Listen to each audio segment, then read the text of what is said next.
आइए प्रार्थना करें। पिता परमेश्वर, प्रभु यीशु मसीह के नाम से तेरे पास आकर तेरा धन्यवाद करते हैं। प्रभु जी, धन्यवाद करते हैं कि तूने रात भर हमें सबको संभाल के रखा। बड़े अनुग्रह से तूने एक नया दिन हमें दिया है और उस दिन में प्रभु हम तेरे वचन पर ध्यान करने के लिए तैयार हैं। जैसे तू चाहता है कि ये सारा दिन हमारा तेरे वचन के आधार पर व्यतीत हो, प्रभु जी हमारी अगुवाई कर। यीशु के नाम से मांगते हैं, आमीन। सुबह की बरकत यानी यीशु की बरकत प्रोग्राम में आप सबका स्वागत है। मैं धन्यवाद करता हूं परमेश्वर का कि परमेश्वर ने बहुत साल पहले हमें रिकॉर्डिंग करने का मौका दिया था और उस रिकॉर्डिंग में से एक गीत तो हम परसों प्ले कर चुके हैं और दूसरा जो है वो आज प्ले कर रहे हैं।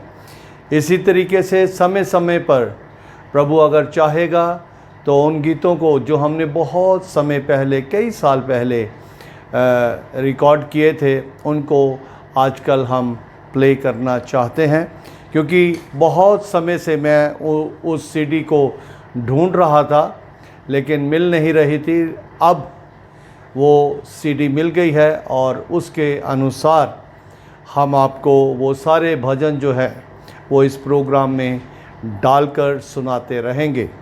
प्रभु का धन्यवाद हो। पिछले दिनों में हमने बहुत ही महत्वपूर्ण विषय पर ध्यान दिया है और कल जो हमने ध्यान किया था वो था प्रभु यीशु मसीह के द्वारा एक अंजीर के दरख्त को श्राप देना। आज हम परमेश्वर के मंदिर के बारे में प्रभु के वचन से सीखेंगे। मत्ती की अंजील उसका 21 अध्याय और उसके 12 और 13 वचन पर हम ध्यान देंगे। यहाँ इस तरह से प्रभु यीशु मसीह लिखते हैं, ये सब कुछ उस समय हो रहा है कि जब प्रभु यीशु मसीह ने अपनी सेवकाई को लगभग पूरा कर दिया था और ये आखिरी चरण में प्रभु यीशु मसीह पहुंच गए हैं। और यहाँ प्रभु यीशु मसीह इस तरह से कहते हैं, यीशु ने परमेश्वर के मंदिर में जाकर उन सब को जो मंदिर में लेन देन कर रहे थे निकाल दिया और सराफों के पीढ़े और कबूतर बेचने वालों की चौकियाँ उलट दी और उसने कहा, लिखा है, मेरा घर प्रार्थना का घर कहलाएगा, परंतु तुम उसे डाकुओं की खो बनाते हो। प्रभु यीशु मसीह का धन्यवाद हो कि वो जिस मनसा से आया था, जिस कार्य को पूरा करने आया था, जिस कार्य को पूरा करने के लिए परमेश्वर ने उसको इस संसार में भेजा था, उसको वो पूरा कर रहा है। जब प्रभु यीशु मसीह उस मंदिर में प्रवेश कर रहे थे, उससे पहले प्रभु यीशु मसीह ने चारों तरफ ध्यान से देखा कि क्या कुछ हो रहा है। और जब प्रभु यीशु मसीह उस मंदिर के अंदर प्रवेश किए तो प्रभु यीशु मसीह को बहुत ही ज़्यादा दुख हुआ, क्योंकि प्रभु यीशु मसीह उस मंदिर की विशेषता को जानता था, लेकिन लोगों ने उस जगह को किस रीति से इस्तेमाल करना शुरू कर दिया था, इसके लिए प्रभु यीशु मसीह बहुत ही ज़्यादा परेशान थे। उसने डायरेक्ट तौर से उन लोगों को कहा कि मेरा मंदिर जो है, परमेश्वर ने कहा कि मेरा मंदिर प्रार्थना का घर कहलाएगा, परंतु तुमने उसे डाकुओं की खो बना दिया है। यानी कि उस जगह पे जहाँ पे परमेश्वर की इच्छा पूरी होनी चाहिए थी, उस कार्य को ना करके दूसरे कार्यों में लोग व्यस्त हो गए। और ये लोग पूरी तरह से परमेश्वर पर विश्वास नहीं करते थे। वो परमेश्वर के नाम से अलग अलग कार्य करके, अलग अलग धंधे चलाकर वो अपनी कमाई का साधन बनाए हुए थे। अजीजों, ये जो मंदिर है, ये जो परमेश्वर का भवन है, इसकी विशेषताएं जो हैं उनके ऊपर हम आज कुछ पलों के लिए ध्यान करेंगे। जो मंदिर है, ये वो जगह है जहाँ पे लोगों को किसी भी तरीके से गलत इस्तेमाल नहीं किया जा सकता, लोगों को एक्सप्लॉइट नहीं किया जा सकता।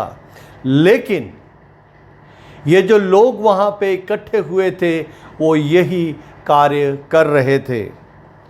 जो मंदिर है, उसकी विशेषता या उसका महत्व क्या होना चाहिए परमेश्वर की निगाह में, यीशु की निगाह में और उन लोगों की निगाह में जो प्रभु यीशु मसीह पर विश्वास करते हैं, कि वो जो परमेश्वर का घर है वो प्रार्थना का घर होना चाहिए था। लोगों की मनसा ये होनी चाहिए थी कि लोग भवन में जाकर परमेश्वर के सामने प्रार्थना करें, यानी कि जो कुछ उनके मन में है उसको परमेश्वर के सामने रखें। आज भी हम उन सारी चीज़ों को आप इस संसार में देखते हैं। जब क्रिसमस का सीज़न अभी आएगा और जिस दिन क्रिसमस होगा, बहुत से लोग जिन्होंने सारा साल प्रभु के बारे में ध्यान भी नहीं किया और दूसरे लोग भी जो विश्वास भी नहीं करते, वो मंदिर में जाकर, वो भवन में जाकर मोमबत्ती जलाते हैं और बड़ी श्रद्धा के साथ कुछ क्षण हाथ जोड़कर बैठते हैं, ना जाने कि वो प्रभु से क्या प्रार्थना करते हैं। प्रभु का जो मंदिर है, प्रभु का जो घर है, वो सेवा का घर होना चाहिए।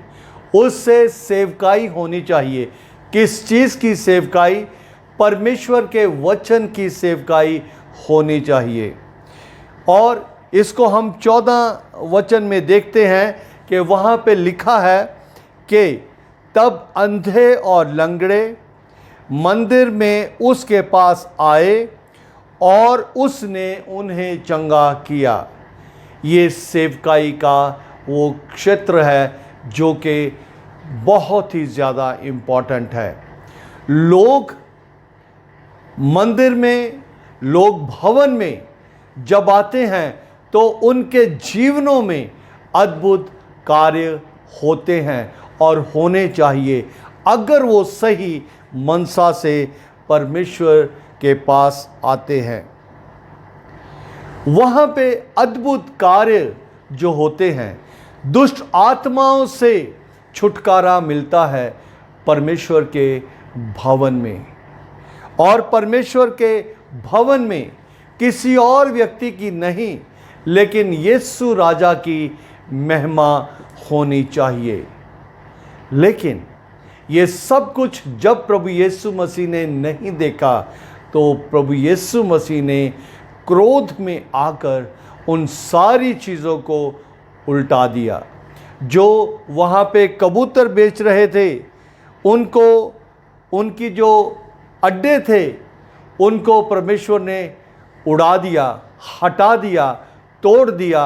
और ये बात उसने कही कि मेरा घर जो है वो प्रार्थना का घर कहलाएगा।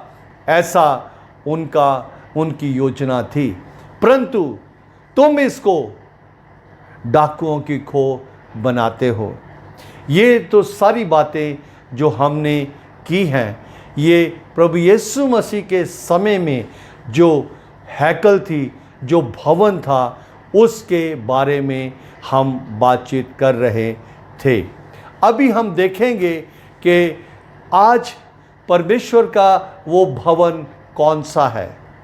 आज परमेश्वर का जो भवन है वो पहला कुरिन्थियों उसका 6 अध्याय उसके 9 वचन में लिखा है। पौलुस रसूल इस तरह से बयां करते हैं, क्या तुम नहीं जानते कि तुम्हारी देह पवित्र आत्मा का मंदिर है जो तुम में बसा हुआ है और तुम्हें परमेश्वर की ओर से मिला है और तुम अपने नहीं हो, क्योंकि दाम देकर मोल लिए गए हो। इसलिए अपनी देह के द्वारा परमेश्वर की महिमा करो। उस समय हैकल के बारे में ये सारी चीज़ें सोची जाती थी और होनी ज़रूरी थी, लेकिन आज परमेश्वर इस देह को, इस मन को अपना मंदिर कह रहा है। कुरिन्थियों की पत्री उसका 3 अध्याय उसके 16 वचन में फिर से क्या लिखा है उसको हम पढ़ते हैं। क्या तुम नहीं जानते कि तुम परमेश्वर का मंदिर हो और परमेश्वर का आत्मा तुम में वास करता है। यदि कोई मंदिर को नष्ट करेगा, बहुत ध्यान से अजीज़ों, मुझे और आपको इस बात पर ध्यान करने की ज़रूरत है। यदि कोई परमेश्वर के मंदिर को नष्ट करेगा तो परमेश्वर उसे नष्ट करेगा, क्योंकि परमेश्वर का मंदिर पवित्र है और वह तुम हो। कल हमने देखा था मत्ती की इंजील में 21 अध्याय में कि वहाँ प्रभु यीशु मसीह ने उस इंजीर के पेड़ को इसलिए श्राप दिया कि जिस काम के लिए वो उसको रचा गया था, जिस काम के लिए उसको परमेश्वर ने मुंह से बोलकर इस पृथ्वी के ऊपर उत्पन्न किया था, उस वृक्ष से कुछ उम्मीद थी, कुछ एक्सपेक्ट किया जा रहा था, और जो कि ना मिलने के कारण प्रभु यीशु मसीह ने उसको श्राप दिया। और यहाँ हमने देखा है कि अगर वो 5 बातें मेरे जीवन में नहीं है, यीशु पर विश्वास करने वाले लोगों के जीवन में नहीं है, वो क्या क्या बातें हैं कि हम इस मंदिर के द्वारा, इस परमेश्वर के घर के द्वारा, इस परमेश्वर के भवन से किसी को भी एक्सप्लॉइट ना करें। हमें स्पष्ट रीति से परमेश्वर की जो सच्चा वचन है वो लोगों तक पहुंचाना है, किसी भी तरह से लोगों को बरगलाना नहीं है अजीज़ों। और जो दूसरी बात जो है, इस मंदिर से, इस भवन से हमेशा दूसरों के लिए प्रार्थना निकलनी चाहिए। क्या हम ऐसा करते हैं? ये सारे क्वेश्चंस जो हैं मैं अपने लिए और आपके लिए आज छोड़ रहा हूँ। क्या हम इस भवन से किसी को एक्सप्लॉइट तो नहीं कर रहे? क्या ये घर जो परमेश्वर का घर है, इससे लोगों के लिए प्रार्थनाएं होती हैं? ये जो भवन है, क्या इसके द्वारा परमेश्वर की सेवा हो रही है? सेवा का मतलब इस शरीर के द्वारा, इस मन के द्वारा क्या परमेश्वर के राज्य के लिए अद्भुत कार्य हो रहे हैं? अजीज़ों, मुझे और आपको ध्यान देने की ज़रूरत है, क्योंकि कुरिन्थियों का 3 अध्याय उसके 17 वचन का आखिरी जो सेंटेंस है वो बहुत ही ज़्यादा गंभीर है। उसके बारे में हमें ध्यान करना चाहिए। हमेशा हमेशा इस भवन से उस मुक्तिदाता की महिमा होनी चाहिए जिसने मुझे और आपको, जो उस पर विश्वास करते हैं, पापों के बंधन से छुड़ाया है और पूरी तरह से आज़ाद किया है। आज उसके लोग जो हैं वो किसी भी तरह से किसी भी बात के गुलाम नहीं होने चाहिए, क्योंकि प्रभु यीशु मसीह ने हमें एक बार हमेशा के लिए आज़ाद कर दिया है। और जब हम इन सारी बातों पर ध्यान करते हैं, परमेश्वर के भवन का आदर करते हैं, जो हमारा ये देह है, हमारा मन जो है, जिसमें पवित्र आत्मा वास करता है, लिखा है कि अगर हम इस मंदिर को, इस शरीर को किसी भी कारण से नष्ट करेंगे तो परमेश्वर इसे नष्ट कर देगा। लोगों के द्वारा नष्ट किया गया, फिर से प्रभु उसको खड़ा कर देगा।